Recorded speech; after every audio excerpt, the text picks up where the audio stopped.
Hello, welcome back to my channel. How you guys doing? I'm doing great myself. I know it's been a while. I haven't done a new lesson and I really apologize, you guys. It's not because I want to, but it's just my time is very limited. I am also in school and I'm a mom. I have a little girl, a 1-year-old. So it takes it takes a lot of energy and efforts, you know, to be able to upload a new lesson every week as much as I want to, but sometimes it's just not possible. Karibuni tena kwenye channel yangu. Habari zenu, natumani mnaendelea vizuri. Ni muda sijaweza kuweka somo jipya, na sio kwa sababu mimi ndo nataka iwe hivyo. Ni ubize nilionao, nipo shuleni, niko chuoni, pia nina mtoto mchanga na naenda kazini. Kwa hiyo wakati mwingine najikuta niko busy, sina nafasi ya kuweza kutengeneza somo jipya. Kwa hiyo naomba mnisamehe, mniwie radhi, na pia muweze kuwa na subira. Endapo nikipata nafasi natengeneza somo jipya na tunaendelea na somo. Na endapo ni muda sijatengeneza somo jipya, rudini mkatazame zile somo za huko nyuma ili muweze ku-review, muweze kukumbuka yale ambayo tumejifunza huko nyuma. Kwa hiyo karibuni tena. Leo nakwenda kufundisha somo sio jipya, lakini ni somo ambalo linaendana na somo lililopita ambalo linazungumzia simple past tense, na tulizungumzia vitu viwili, regular na irregular verbs. Kuna tofauti ya hivyo vitu viwili. Regular ni kitu ambacho kina kanuni, kinafuata zile kanuni na sheria. Irregular ni kitu ambacho sio kawaida, hakifuati zile sheria. The last lesson we talked about past tense, simple past tense. Simple past tense has two things. It has regular and irregular verbs. The regular verbs, they have a standard rule. They follow a specific rule. But irregular verbs, they do not follow the standard rule. They don't. They just do their own thing. So how do you know the difference between regular and irregular verb? It's simple. You have to visualize in your mind. Regular verbs, they usually end with ed. They usually end with d at the end. For example, want, wanted. Cook, cooked. Answer, answered. They have three sounds. The regular verbs have three sounds. The first sound is, you're going to hear t at the end, as in cooked. The second sound, you're going to hear ed, as in wanted, wanted. The third sound, you're going to hear d, as in answered, answered. So that's how you know that verb is regular. If the verb is not regular, this is how you know. You can try to put the verb that's irregular into regular. You're going to hear the difference and it's going to sound weird. For example, eat. Let's say I eat yesterday. I'm not going to say I eated because it's not a regular verb. It's irregular verb. You're going to say I ate. I ate. Sasa tofauti ya regular na irregular verb, utajua tu wewe mwenyewe ukiweka kitenzi ambacho kipo katika mfumo wa irregular, unataka kukiweka katika mfumo wa regular, utajua tofauti. Mfano wa kitenzi ambacho kipo katika mfumo wa regular, mwishoni tunaweka ed mwishoni kwa sababu hicho kitenzi kinafuata zile kanuni za regular verbs. Kwa mfano want, want, wanted. Unaona tumeweka ed mwishoni, umesikia ile sauti ed, wanted. Cook, cooked. Umesikia t mwishoni. Answer, answered. Umesikia d mwishoni. Tuseme sasa tunataka tuweke kitenzi ambacho kipo katika mfumo wa irregular. Unataka ukiingize katika, unataka ukiconjugate, ubadilishe uweze kuweka katika past tense. Kitenzi kula, to eat. Hai, umekula leo, jana ulikula. Utasemaje kwa Kiingereza? Na kama hujui kitenzi ni regular au sio regular. Hai, hata ni kuanzisha na mfano wa regular. Nataka niweke kitenzi kula katika regular form. Hai, I eat today. I eated yesterday. wewe mwenyewe unasikia kwamba mbona kama vile haisikiki vizuri. Unaona? Haya. Sasa nataka nikuwekee hiki kitenzi katika irregular form. Kwa sababu eat ni kitenzi ambacho kipo katika irregular, hakifuati zile kanuni za regular. I eat today, I ate yesterday. Kwa hiyo kitenzi ambacho kipo katika mfumo wa irregular kina vitu hivi vitatu. Kitu cha kwanza tunaita ni infinitive verb, au unaweza kusema ni base form. Yani step ya pili ndo unabadilisha sasa ile infinitive unaweka katika mfumo wa past tense, ambapo unaanzisha na eat, to eat, unakwenda ate, ate. Sasa kuna kipande kingine huku mwishoni kinaitwa past participle.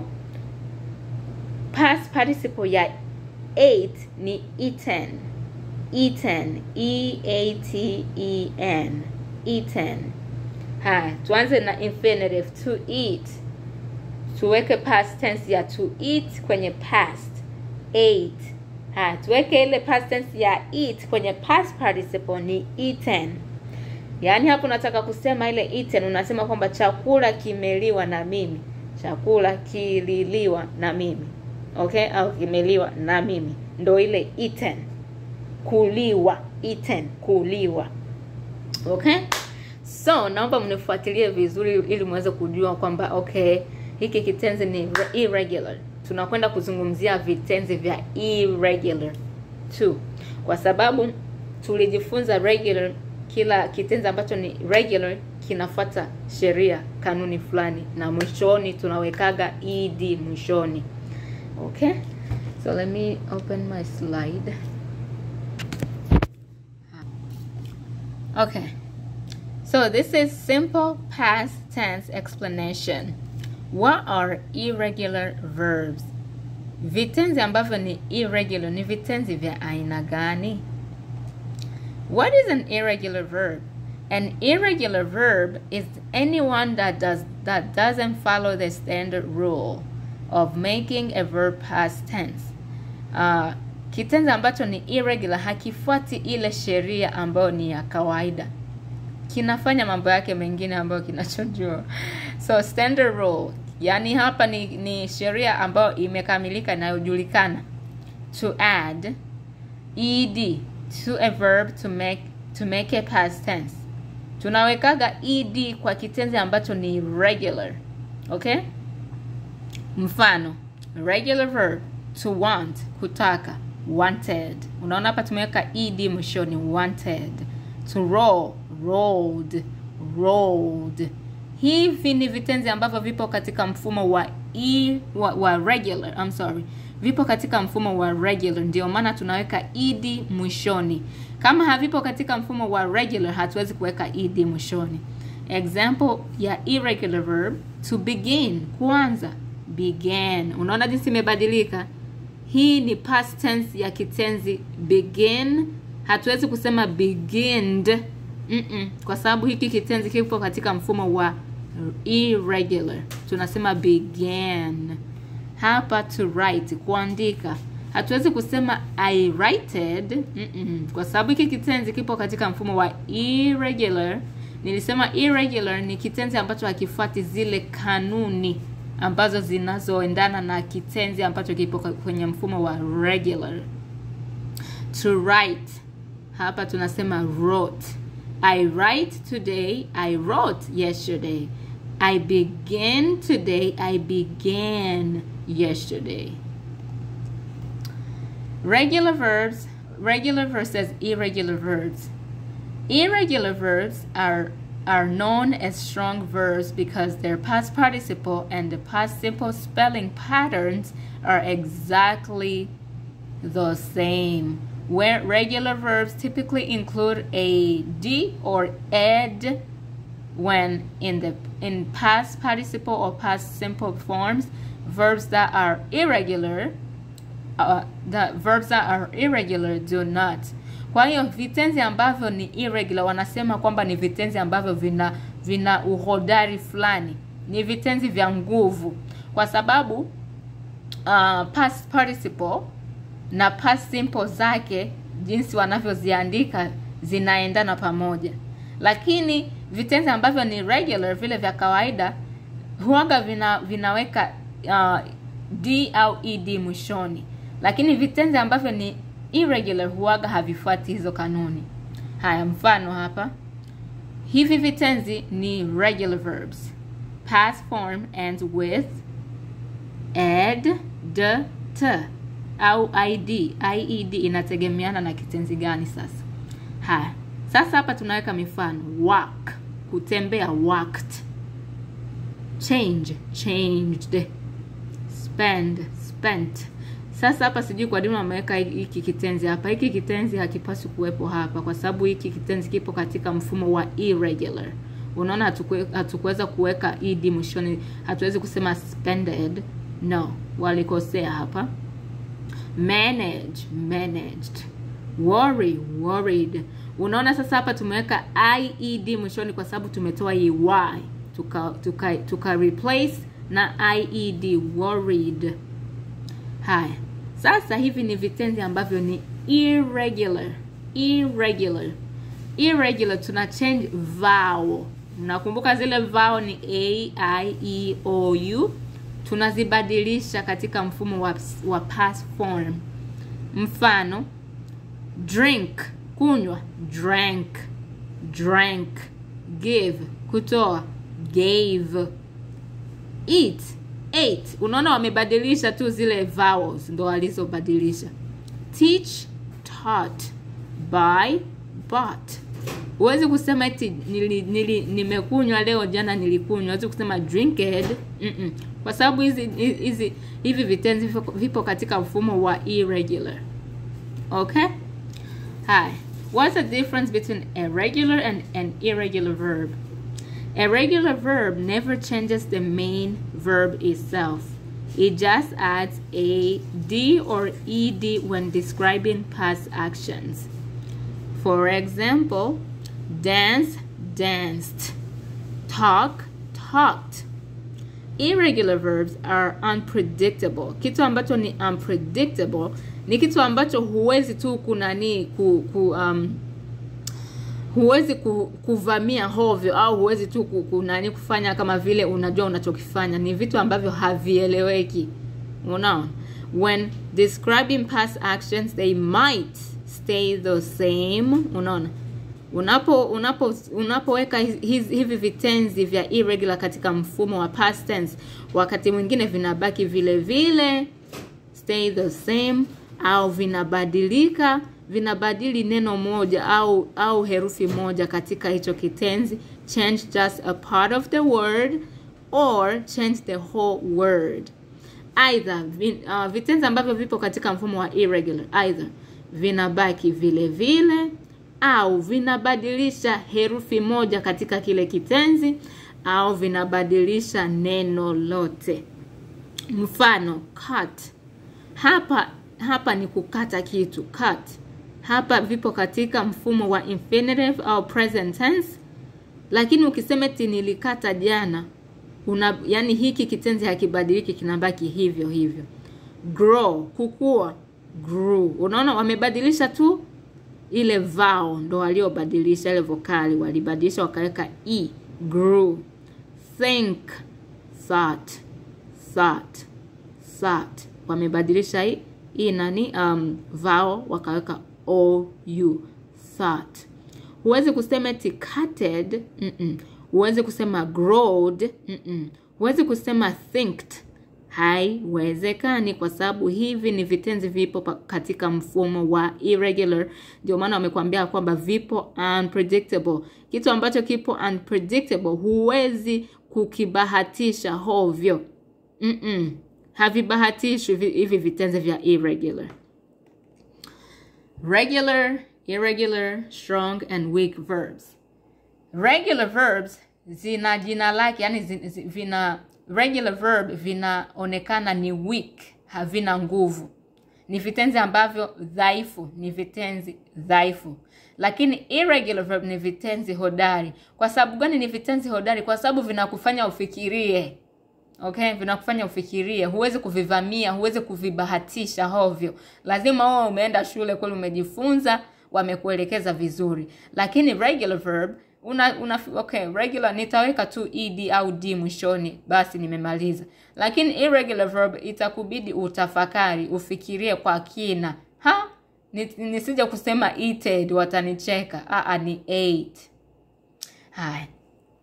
Regular verbs, past form, base plus ed or d. Weak verbs, yani hizi wanaziita ni dhaifu, vitenzi dhaifu ni regular verbs. And ed, d or t, with, ed, d, t, with or without a base change. Havibadiliki venye wewe unaweka tu ed au d basi. Play, played, played. Work, worked, worked. Played ni d mwishoni, work ni t mwishoni sauti. Hivi vitenzi hapa ni irregular, irregular. Keep, kept. Unaona kimebadilika kabisa. Bleed, bled. Unaona, set, set. Hivi hapa hakuna kubadilika, inabaki hivyo hivyo. Huwezi kuibadilisha kwa sababu ni kitenzi ambacho kipo katika mfumo wa irregular.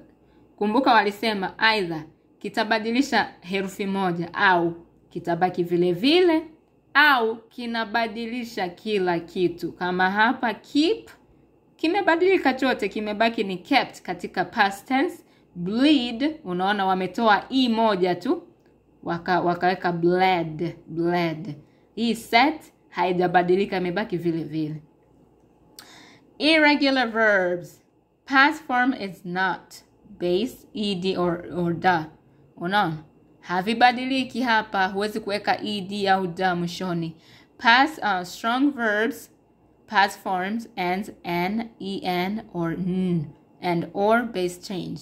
Hai, sasa hapa unaona hii. Okay, let me go back here. Kumbukeni huko mbeleni nilisema kwa past tense ambazo ni irregular zina vitu vitatu, vina infinitive, zina ile past tense, na pia zina kitu kinaitwa past participle.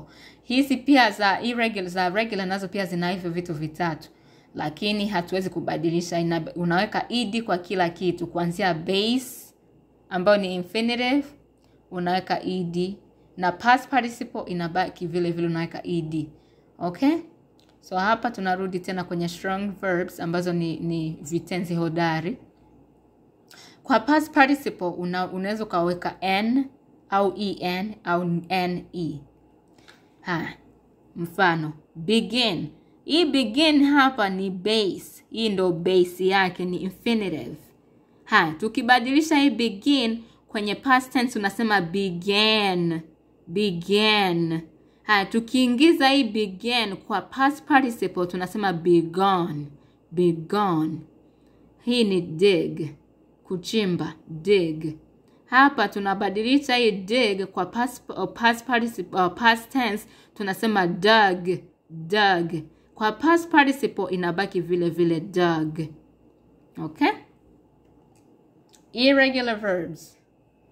There isn't any rule to form irregular verbs, irregular forms, but we classify them. We classify, hapo wamekosea, wangeweka s nyingine. We classify them. Some verbs don't change its form. Oh, I can see this. It's cut. Okay. So hapa nitawaleza ili muweze kuelewa vizuri. Hiki ni kitenzi put. Put. Hai. Hii hapa ya kwanza hapa ni infinitive, ni put. Tukibadilisha kwenye past tense inabaki vile vile. Put, put, put. Haibadiliki. Cost. Cost in infinitive. Kwa past tense inabaki vile vile. Haibadiliki. Okay? The verbs change simple past and simple participle forms. Okay. Hizi hapa pia hazi brought. Unaanza na bring. Bring. Past participle past tense ya bring ni brought. Past participle ya bring ni brought. Haibadiliki. Hii ni stand. Stand. Hiyo ndo base. Base yake ni stand. Past tense yake ni stood. Okay? kisha past participle yake ni stood, haibadiliki. Some verbs change only one form, usually a vowel. Hai, hapa tumeanza na base ya run ni run. Past tense ya run ni ran, ran. Past participle ni run. Hii ni kitenzi come. Hii ni base. Past tense ni came. Past participle ni come. Some verbs have 3 different forms. Hai. Hizi sasa zina nani tatu, zina vipande vitatu. Tena vyote vinabadilika. Tunaanza na base, swim. Tunaelekea kwenye past tense ya swim ni swam, swam. Past participle ya swim ni swam, swam. Hai, hii ni base ya eat. Past tense ya eat ni ate. Past participle ya eat ni eaten. Hivi hapa havibadiliki hivi vitenzi. Unaona? Hapa vinabadilisha vowel, vokali. Hii sehemu ya tatu vinabadilisha vyote, yani sehemu zote tatu zinabadilika. Okay? Excuse me. Okay? Irregular verb rules.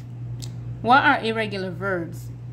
There are about 200 plus irregular verbs in English. We can divide these into 4 types. Tuna takriban ya vitenzi 200 na ambavyo viko katika mfumo wa irregular katika lugha ya Kiingereza na vipo katika sehemu 4. Verbs which have the same base form, past simple and past participle. Vitenzi ambavyo, yani hii ni aina ya kwanza ya vitenzi vya irregular. Hivi vitenzi vina ile base form yake inabaki vile vile, past simple inabaki vile vile na past participle inabaki vile vile. Vitenzi hii ndo aina ya pili ya vitenzi vya irregular. Unakuja kukuta verbs have the same past simple and past participle. Verbs which have the same past simple and past participle. Hi. Verbs which have the same base form and past participle. Verbs which have a different base form, past simple and a past participle. Ni aina 4. Aina ya kwanza utakuja kukuta base yake haina utofauti, inabaki vile vile. Simple past yake inabaki vile vile na past participle yake inabaki vile vile. Aina ya pili utakuja kukuta simple past inabaki vile vile na past participle inabaki vile vile. Aina ya tatu utakuja kukuta base form yake inabaki vile vile na past participle inabaki vile vile. Aina ya 4 utakuja kukuta base iko tofauti, past simple iko tofauti na past participle iko tofauti. A good way to learn irregular verbs is to study them in these groups because as they are similar, they're easier to remember. Here are the most common verbs, the most common irregular verbs in these groups. Okay, kwa hiyo naomba nifuatilie uweze kuangalia hizi groups 4 za irregular verbs ndio utajua tofauti ya kutofautisha. Okay, hii ipo katika mfumo huu. The same base form, same past simple and same past participle. Hii ni grupu ya kwanza. Tunaanza na kwanza na base form. Cost, cut, hurt, let, put. Hii ni base form. Tunakwenda sasa kwenye past simple. Cost, cost, cost. Hii nani base form inabaki vile vile, past simple inabaki vile vile, past participle inabaki vile vile. Cut, base form, cut, past simple, cut, past participle. Hurt, base form, hurt, past simple, heard, past participle. Let, base form, let, past simple, let, past participle. Put, base form, put, past simple, put, past participle. Hii ni grupu ya kwanza. Kila kitu hakibadiliki, kinabaki vile vile. Hii ni grupu ya pili ambayo the same past simple and the same past participle. Base form, bring, brought, past simple, past participle, brought. Buy, base form, past simple, bought, past participle, bought. Catch, base form, caught, past simple, caught, past participle. Feel, base form, felt, past simple, felt, past participle. Find, base form, found, past simple, found, past participle. Get, past base form, got, past simple, got, past participle. Have, base form, had, past simple, had, past participle. Hear, base form, heard, past simple, heard, past participle. Keep, base form, kept, past simple, kept, past participle. Leave, base form, left, past simple, left, past participle. Lose, base form, lost, past simple, lost, past simple. Make, base form, made, past participle, made, past participle. Read, base form, read. Hapa huwezi kusema read, unasema read. Inabadilika. Red, kama vile unasema rangi nyekundu, red. Past simple, read, read, past participle. Say, base form, said, past simple, said, past participle. Sell, base form, sold, past simple, sold, past participle. Send, base form, sent, past participle, sent, sent, past simple, sent, past participle. Teach, base form, taught.